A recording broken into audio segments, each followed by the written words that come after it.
பகுதியில் நம்ம வந்து எம்சிபி பற்றி பார்க்க போகிறோம். எம்சிபின்னா மாடல் கான்டெக்ஸ்ட் ப்ரோட்டோகால்.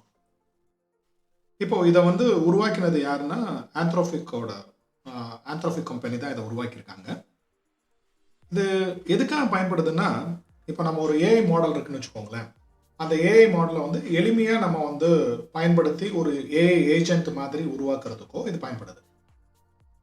இதில் நம்ம ஒரு சின்ன உதாரணம் எடுத்துட்டோம்னா எப்படின்னா, ஃபார் எக்ஸாம்பிள் நான் வந்து ஒரு கிளாட் டெஸ்க்டாப் யூஸ் பண்ணுறேன்னு வச்சுக்கோங்களேன்.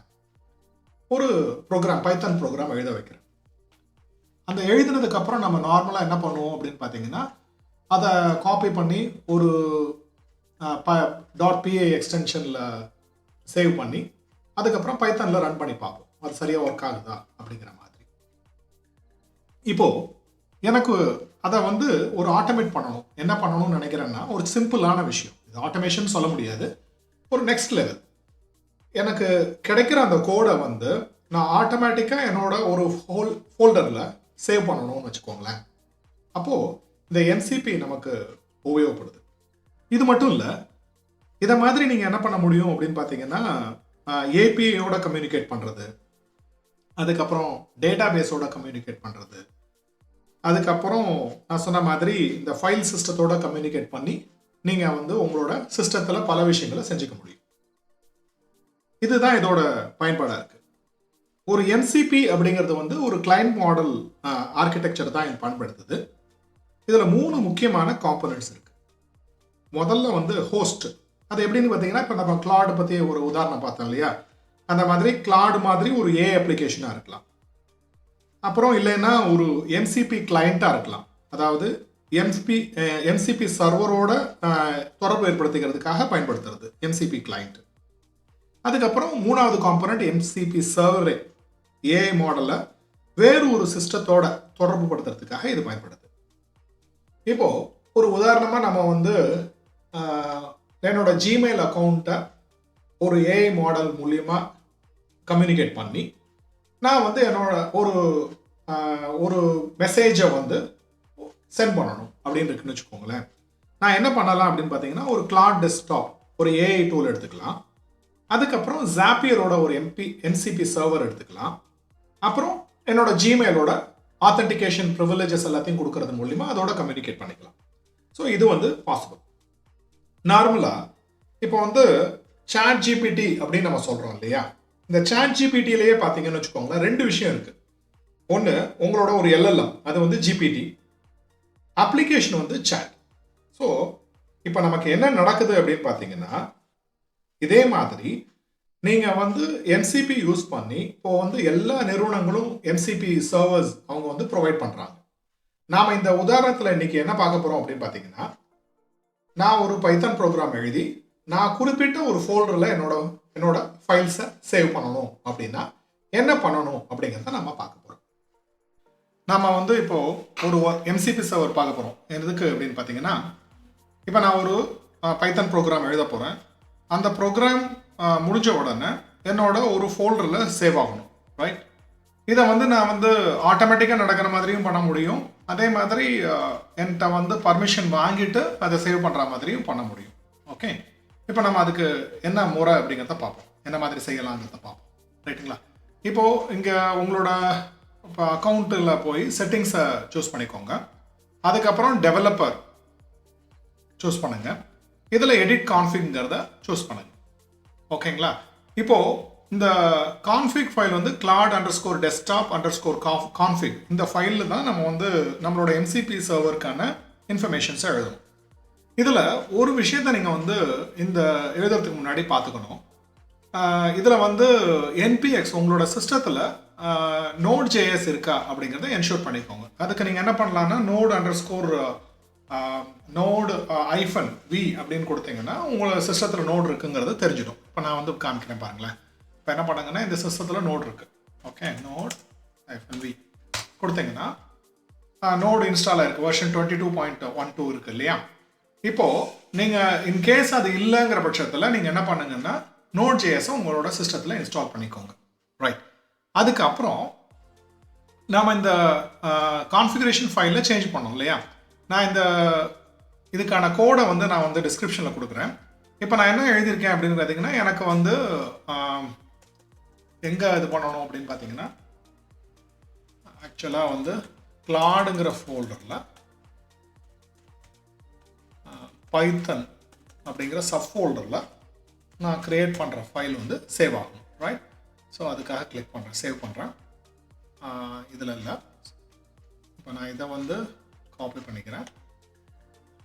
அதுக்கப்புறம் விஎஸ் கோடுக்கு போய் என்னோட விஎஸ் கோடில் வந்து இதை கிளிக் பண்ணேன்னா விஎஸ் கோடு ஓப்பன் ஆகும். விஎஸ் கோடில் இந்த கோடை நான் வந்து காப்பி பண்ணிடுறேன். ஓகே, க்ளோஸ் பண்ணிடுறேன்.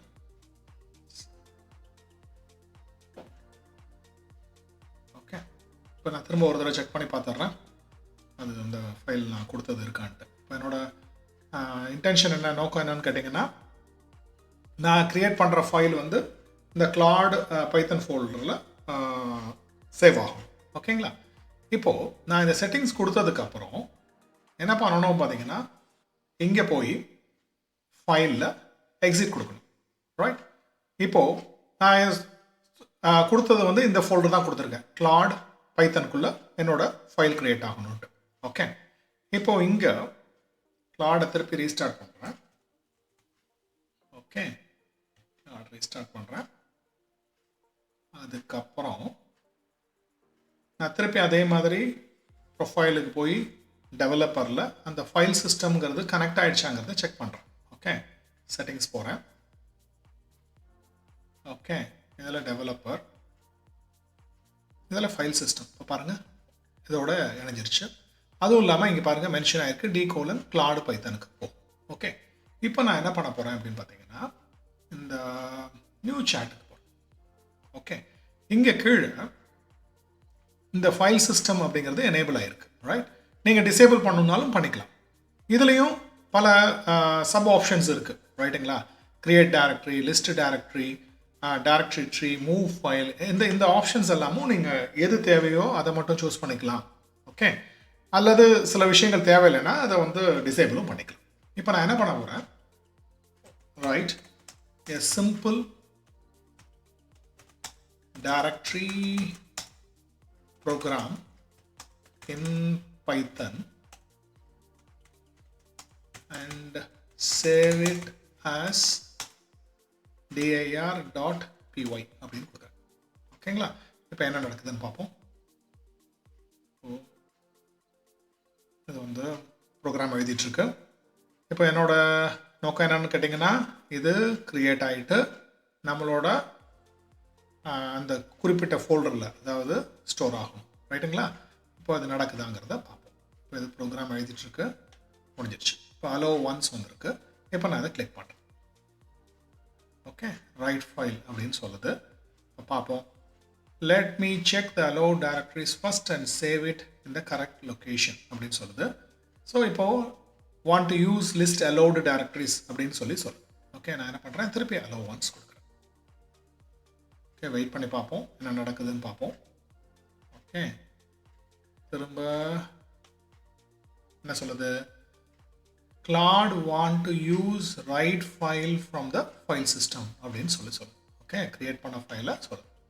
இப்போ இந்த சமயத்துக்கு முன்னாடி நான் ஆல்வேஸ் அலோ கொடுத்துருந்தேன்னா இந்த மாதிரி கேள்வி கேட்காது. நமக்கு என்ன நடக்குதுன்னு தெரியணுங்கிறதுக்காக தான் நான் வந்து ஸ்டெப் பை ஸ்டெப் அந்த ஆப்ஷன்ஸை யூஸ் பண்ணுறேன், ரைட்? இப்போது பாருங்கள், அது சொல்லுது, perfect, I have created a simple directory listing program and save it as dir.py, right? இப்போ அது சேவ் ஆயிடுச்சு. இப்போ முதல்ல என்ன பண்ணலாம், இந்த ஃபோல்டரில் பார்ப்போம். இந்த ஃபோல்டரில் பாருங்கள் பைத்தனுக்குள்ளே சேவ் ஆகிருக்கணும். ஓகே, dir.py கிடச்சிருச்சு. இப்போ நான் அதை ஓப்பன் பண்ணி பார்க்குறேன், என்ன கோட் எழுதியிருக்குங்கிறத பார்ப்போம். இப்போ விஎஸ் கோடில் உங்களுக்கு இந்த ப்ரோக்ராம் எழுதிடுச்சு. ஓகே, டிஏஆர் பேஸ் பண்ணி ஒரு சிம்பிள் ப்ரோக்ராம் எழுதியிருக்கு. நான் வேறு எந்த இன்டென்ஷன் எதுவும் சொல்லலை. ஓகே, இப்போ இந்த ப்ரோக்ராமை நம்ம வந்து ரன் பண்ணி பார்ப்போமே. எப்படி பண்ணலாம், இங்கே போய் இப்போ நான் வந்து என்ன செய்ய போகிறேன், பைத்தன் dir.py அப்படின்னு கொடுக்குறேன். இப்போ பாருங்கள் உங்களுக்கு அந்த ப்ரோக்ராம் எக்ஸிக்யூட் ஆகி நமக்கு அதோட அவுட்புட்டும் கிடச்சிருச்சு. ஓகே, இந்த மாதிரி நீங்கள் வந்து எம்சிபி சர்வர் மூலிமா உங்களோட ஒரு உருவாக்கின ஃபைலை ஒரு குறிப்பிட்ட சப் ஃபோல்டரில் நீங்கள் சேவ் பண்ணுற மாதிரி பயன்படுத்திக்க முடியும். இந்த உதாரணம் உங்களுக்கு உபயோகமாக இருந்திருக்கும்னு நினைக்கிறேன். நன்றி, வணக்கம்.